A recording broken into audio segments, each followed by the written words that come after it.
বিসমিল্লাহির রহমানির রহিম। সমস্ত প্রশংসা মহান আল্লাহ তাআলার জন্য। সাথে আছি আমি মোহাম্মদ মামুন और রশিদ।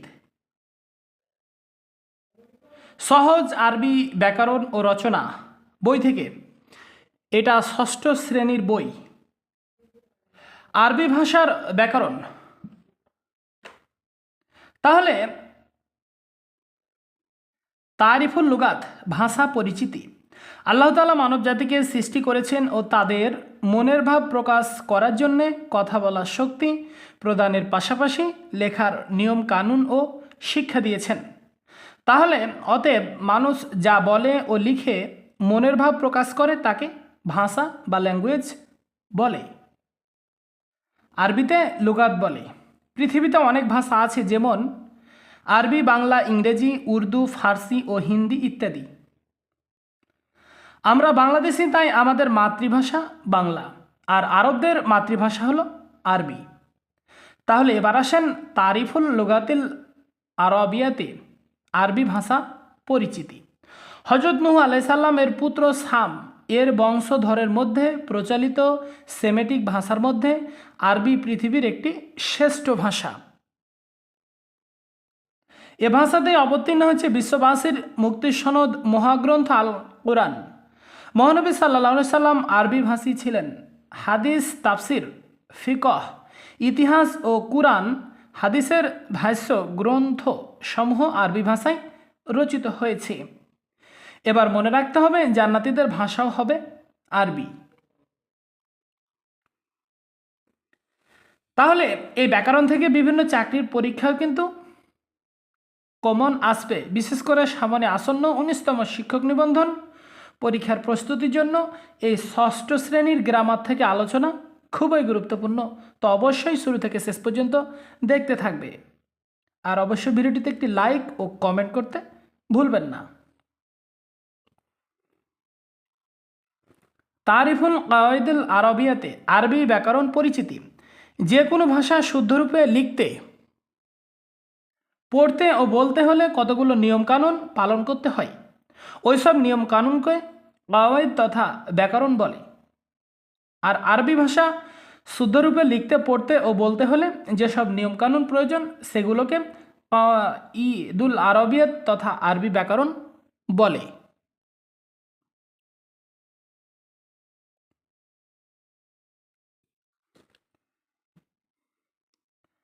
তাহলে এবার আসেন আল কাওয়াইদুল আরবিয়াতি, এর প্রয়োজনীয়তা। আরবি ভাষা স্বয়ং আল্লাহ রব্বুল আলমিনের পক্ষ হতে কুরআন ও সুন্নাহর ভাষারূপে নির্বাচিত হয়েছে। তাই আরবি ভাষার সাধারণ জ্ঞান অর্জন করা প্রত্যেক মুসলমানের ইমানি দায়িত্ব। আর যার দ্বারা দিন ও শরীয়তের আলেম হবে এবং কুরআন ও সুন্নাহ ও শরীয়তের ইলমের ধারক বাহক, রক্ষক ও পতাকাবাহী হবে, তাদের জন্য আরবি ভাষার সাধারণ জ্ঞান অর্জনের পর ভাষার শাস্ত্রীয় ও তত্ত্বগত জ্ঞান অর্জন করা কিন্তু অপরিহার্য।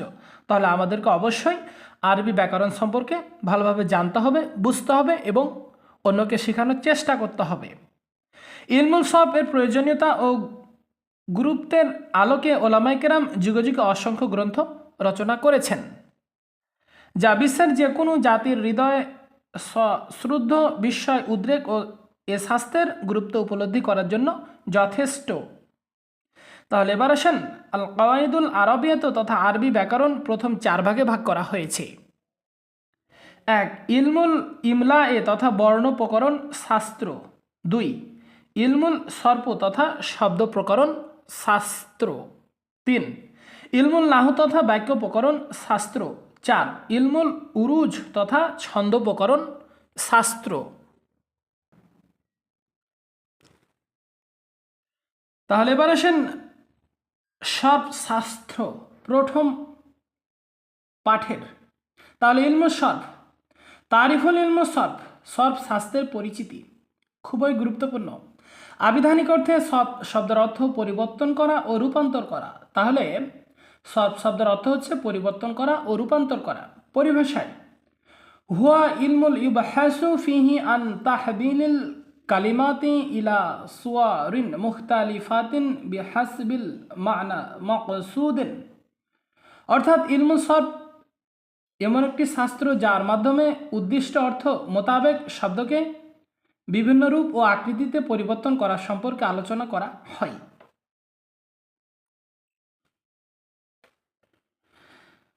তাহলে এবার যেমন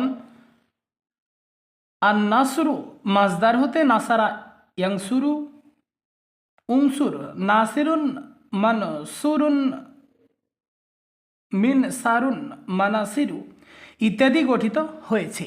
অনুরূপভাবে আল কাউলু মাজদার হতে ক্বালা ইয়াকুলু, কুল, ক্বাইলুন, মাকুলুন ইত্যাদি রূপান্তর হয়েছে। তাহলে এবার আসেন, মোট কথা হচ্ছে ইলমু সরফে দ্বারা দুটি বিষয় জানা যায়, সেটা হচ্ছে শব্দের গঠন ও শব্দের রূপান্তর।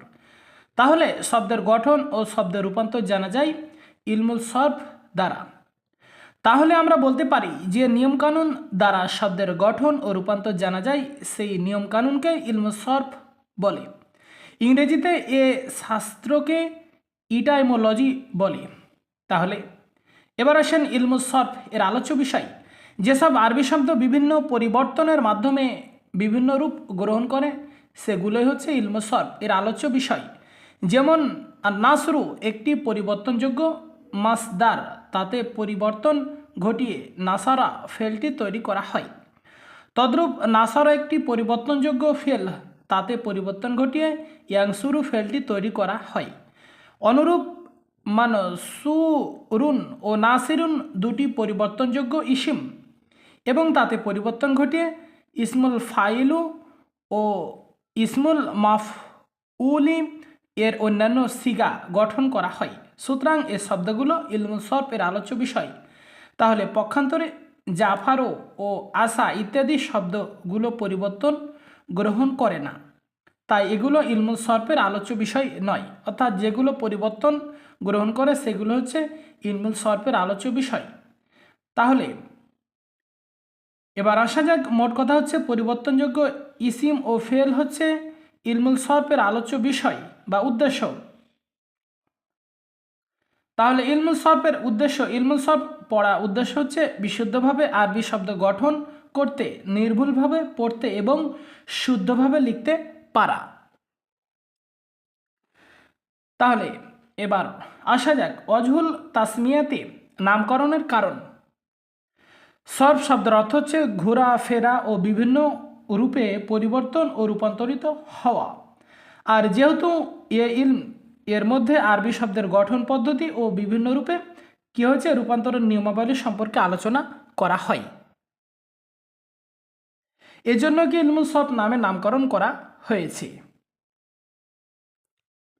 তাহলে এবার আসা যাক ইলমুল সরফ এর প্রয়োজনীয়তা। তাহলে ইলমুল সরফ এর প্রয়োজনটা কেন? কোনো ভাষা ও সাহিত্যে দক্ষতা অর্জন করতে হলে উক্ত ভাষার শব্দ ভাণ্ডার, শব্দের উৎস ও রূপান্তর পদ্ধতি সম্পর্কে জ্ঞান থাকতে হবে। আর ইলমুল সরফ হচ্ছে আরবি ভাষার শব্দসমূহের উৎস। সুতরাং আরবি ভাষা ও সাহিত্যে ইলমুল সরফের প্রয়োজনীয়তা অনস্বীকার্য, মানে এটা লাগবেই। ভাষার শব্দ কাঠামোর বিশুদ্ধতা রক্ষার জন্য ইলমুল সরফ শাস্ত্রের কোনো বিকল্প নেই।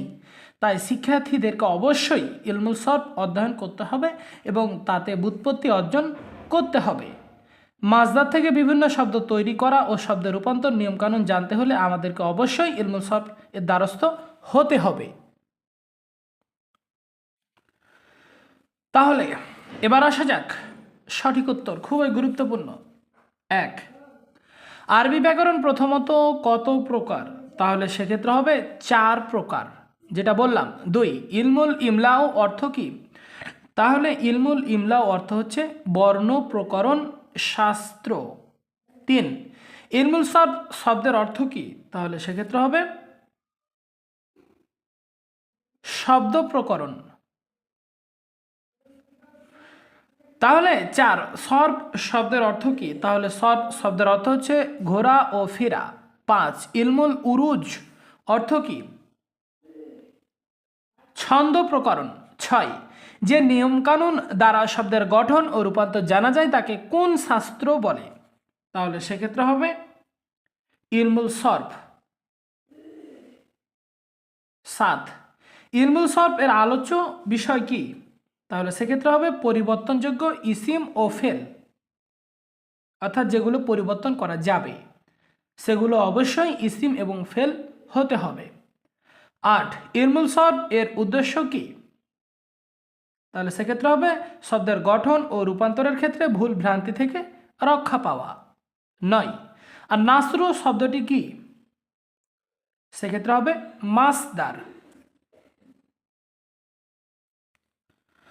তাহলে এবার দ্বিতীয় পাঠ, আল কালিমাতু ওয়া আকসামুহা, পদ ও তার প্রকারভেদ। তাহলে শুরু করার আগে জাস্ট উদাহরণগুলো দেখতে থাকুন। কানা আবু বকরিন সাহাবিয়ান জালিলান, হযরত আবু বকর রাদিয়াল্লাহু তাআলা আনহু মহৎ সাহাবী ছিলেন। এখানে যে আবু বকর নামের নিচে কিন্তু চিহ্ন দেওয়া আছে। কানা উমারুন আশাদ্দান নাসে আলাল কুফারে, হযরত ওমর রাদিয়াল্লাহু তাআলা আনহু কাফেরদের প্রতি সবচেয়ে কঠোর ছিলেন। ইয়ারজুকুল্লাহু মাইয়াশাউ বিগয়রি হিসাব, আল্লাহ যাকে চান বেহিসাব রিজিক দান করেন। এখানে আল্লাহ তাআলার নিচে কিন্তু দাগ দেওয়া আছে। বা খয়রুন নাসি মান ইয়ানকুদু নাফসাহু, সবচেয়ে উত্তম সে যে নিজের সমালোচনা করে। তাহলে ইয়ানকুদু এর নিচে কিন্তু দাগ দেওয়া আছে। বুনিয়াল ইসলাম ও আলা খামসেন, ইসলামের ভিত্তি 5টি বিষয়ের উপর রাখা হলো। তাহলে বুনিয়া এর নিচে কিন্তু দাগ দেওয়া আছে। মান আরফা নাফসাহু ফাকাদ আরফা রব্বাহু, যে ব্যক্তি নিজেকে চিনল সে তার রবকে চিনল। তাহলে সেক্ষেত্রে আরফার নিচে কিন্তু দাগ দেওয়া আছে। এবার আসা যাক জিম, ওয়ামাল খতিবু আলা মিম্বার, খতিব মিম্বরের উপর দাঁড়ালেন। এখানে আলার নিচে কিন্তু দাগ দেওয়া আছে। নাজাল আল খতিবু মিনাল মিম্বার, খতিব মিম্বর হতে নামলেন। এখানে মিন এর নিচে কিন্তু দাগ দেওয়া আছে। দাখাল আল ইমামু ফিল হুজরতে, ইমাম কক্ষে প্রবেশ করলেন। এখানে ফি এর নিচে কিন্তু দাগ দেওয়া আছে। এবার জাস্ট একটা জিনিস খেয়াল করেন, আলোচনা উপরের উদাহরণগুলো উপরের উদাহরণগুলো লক্ষ্য করো। নিচে দাগ দেওয়া প্রত্যেকটি কালিমা তথা শব্দ, অর্থাৎ এই যে দাগগুলো দেওয়া আছে সবগুলা কিন্তু কালিমা তথা শব্দ। তাহলে প্রথমে আলিফ অংশে যে দাগগুলো দেওয়া আছে সেগুলো কিন্তু শব্দ বুঝাচ্ছে, আর বা অংশের নিচে যে দাগগুলো দেওয়া আছে সেগুলো কোনো কালে কাজ হওয়া বুঝাচ্ছে। এবং জিম অংশের নিচে যে দাগগুলো দেওয়া আছে সেগুলো হচ্ছে শব্দগুলো অন্য কালিমার সাথে যুক্ত হয়ে সিও অর্থ প্রকাশ করেছে। অর্থাৎ এই আলা, মিন এবং ফি এই কালিমাগুলোর সাথে যুক্ত হয়ে সিও অর্থটা প্রকাশ করেছে। তাহলে এবার আসা যাক নিয়মাবলী সম্পর্কিত। তারিফুল কালিমাত, কালিমা এর পরিচিতি। কালিমাকে বাংলা ব্যাকরণে পদ নাম দেওয়া হয়েছে যা একটি নির্দিষ্ট অর্থ বুঝিয়ে থাকে। আরবি ব্যাকরণেও অর্থবোধক যে শব্দকে কালিমা বলা হয়। তাহলে কালিমা কাকে বলে? আরবি ব্যাকরণের ক্ষেত্রে অর্থবোধক যে কোনো শব্দকেই কিন্তু কালিমা বলে। এরূপ কালিমা একটি মাত্র অক্ষরেরও কিন্তু হতে পারে, যেমন লাম অর্থ জন্য, আলিফ অর্থ কি। আবার দুটি বা দুইয়ের অধিক অক্ষরেরও কিন্তু হতে পারে, যেমন হাল অর্থ কি, বাল অর্থ বরং, কলামন অর্থ কলম, দারাব অর্থ মারল, আক্রম অর্থ সম্মান করল ইত্যাদি।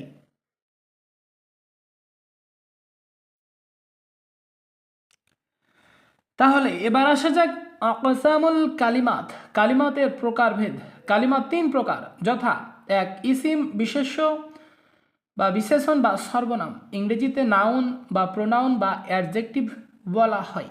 2 ফেল অর্থ ক্রিয়া, ইংরেজিতে ভার্ব। 3 হর্ফ অর্থ অব্যয়, ইংরেজিতে প্রিপোজিশন বা কনজাংশন বা ইন্টারজেকশন। তাহলে এবার আসা যাক তারিফুল ইসিম, ইসিমের পরিচিতি। যে কালিমা অন্য কোনো কালিমা এর সাহায্য ছাড়াই নিজের অর্থ নিজে প্রকাশ করতে পারে এবং তার অর্থের মধ্যে অতীত, বর্তমান ও ভবিষ্যৎ এ তিন কালের কোনো কালের বা কোনো কালটা পাওয়া যায় না, তাকে কিন্তু ইসিম বলে। যেমন মাবরুর। তাহলে সহজে বলা যায় যে শব্দ দ্বারা কোনো ব্যক্তি, বস্তু, জাতি, স্থান, কাল, দোষগুণ ইত্যাদি কোনো কিছুর নাম বোঝায় তাকে ইসিম বলে। যেমন জাবিদুন ব্যক্তির নাম, কালামুন এটা হচ্ছে বস্তুর নাম, ইনসানুন এটা হচ্ছে জাতির নাম, দাকা যেটা স্থানের নাম, কিজবুন দোষের নাম, সিদকুন গুণের নাম ইত্যাদি। তাহলে এবার আসা যাক তারিফুল ফেল, ফেলের পরিচিতি। যে কালিমা অন্য কোনো কালিমা এর সাহায্য ছাড়া নিজের অর্থ নিজে প্রকাশ করতে পারে, তবে তার অর্থ অতীত, বর্তমান ও ভবিষ্যৎকালের সাথে যুক্ত হয়, তাকে কিন্তু ফেল বলে। তাহলে সহজে বলা যায় যে কালিমা দ্বারা অতীত, বর্তমান ও ভবিষ্যৎকালে কোনো কাজ করা বা হওয়া বোঝায়, তাকে কিন্তু ফেল বলে। যেমন ফাআলা সে করলো, ইয়াফআলু সে করবে, ইফাল তুমি করো ইত্যাদি। তাহলে এবার আসা যাক ফেল এর জামান। তাহলে ফেল এর সঙ্গে থেকে বোঝা যায় ফেল এর জামান তিনটি। কি কি? এক, জামানুল মাজি অতীতকাল, যথা জাহাবা সে গেল। দুই, জামানুল হাল বর্তমানকাল, যথা ইয়াসরাবু সে পান করছে। তিন, জামানুল মুস্তাকবিল তথা ভবিষ্যৎকাল, যথা ইয়াংসুরু সে করবে। তাহলে এবার আসা যাক তারিফুল হরফ, হরফের পরিচিতি। যে কালিমা কোনো ইসিম অথবা ফেলের সাথে মিলিত না হয়ে নিজের অর্থ সম্পূর্ণরূপে প্রকাশ করতে পারে না, তাকে হরফ বলা হয়। যেমন মিন, ফি, ইলা, আলা ইত্যাদি। তাহলে এবার আসা যাক অনুশীলনী কিছু গুরুত্বপূর্ণ প্রশ্ন। এক, অর্থবোধক শব্দকে কি বলে? কালিমা। দুই, ইসিম এর উদাহরণ কোনটি? সেক্ষেত্রে হবে কুরসি। জাহাবা এটা ফেল, ইয়াকুলু এটা ফেল, মিন এটা হচ্ছে হরফ। তিন, যে শব্দের সাথে কালের সম্পর্ক থাকে তা হলো ফেল। চার, ইলমুল সরফের আলোচ্য বিষয় কি? তাহলে সেক্ষেত্রে হবে ইসিম অল ফেল। পাঁচ, জামান বা কাল কয়টি? তিনটি।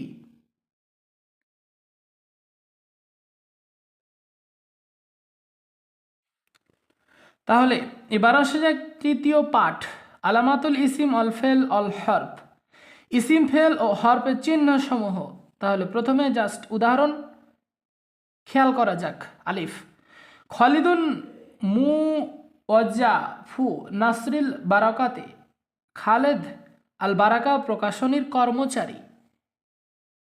যা ফিল মাকতাবে আলী মুন মিসরিউন, অফিসে একজন মিশরীয় আলেম আসলেন।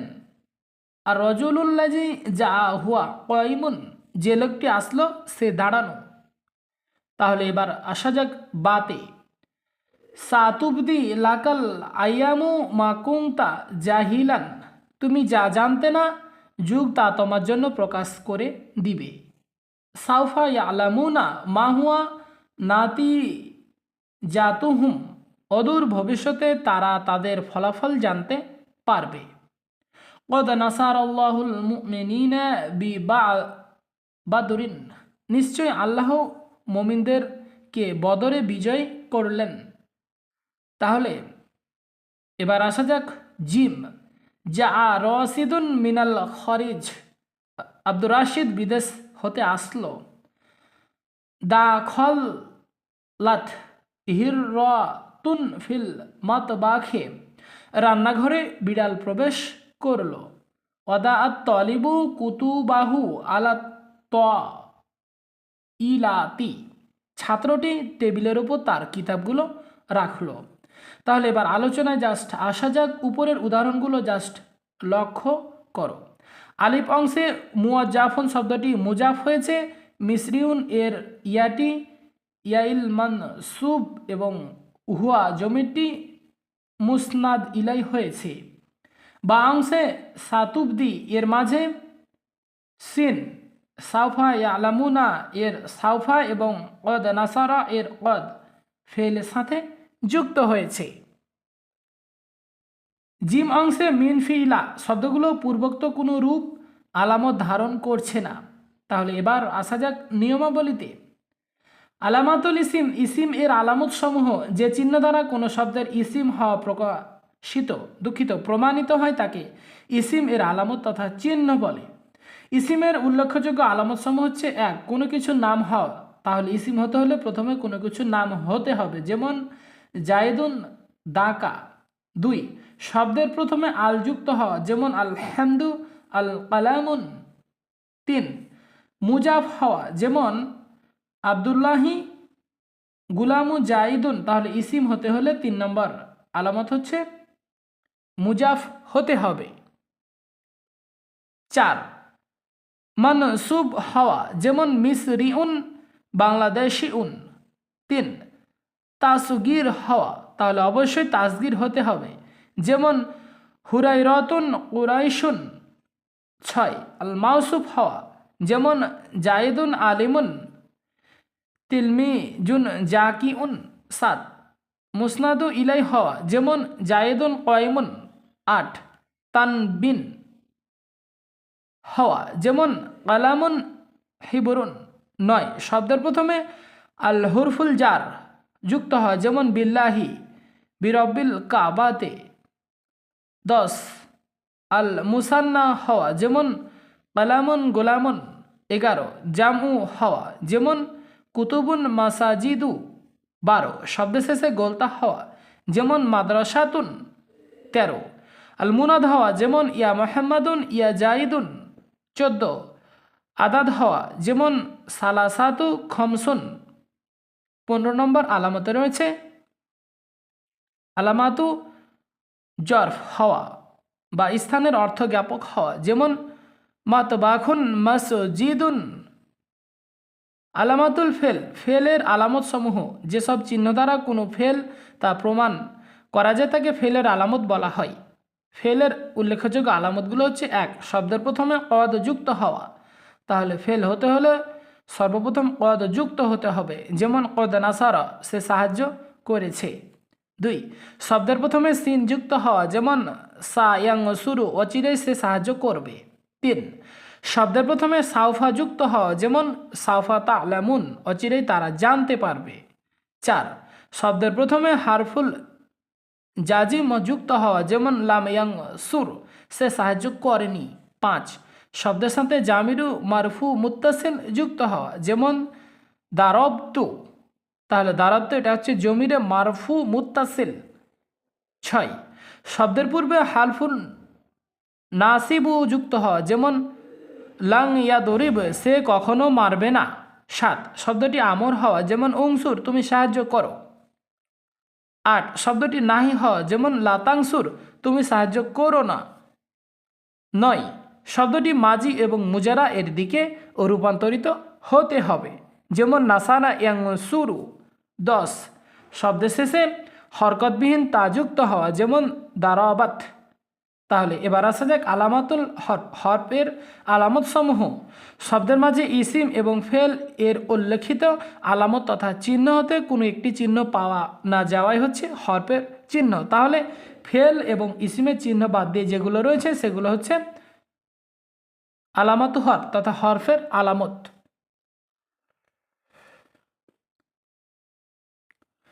তো যাই হোক, ক্লাসটা এখনকার মতন এখানে শেষ করছি। আল্লাহ হাফেজ, সবাই ভালো থাকবে এবং সুস্থ থাকবে। আসসালামু আলাইকুম।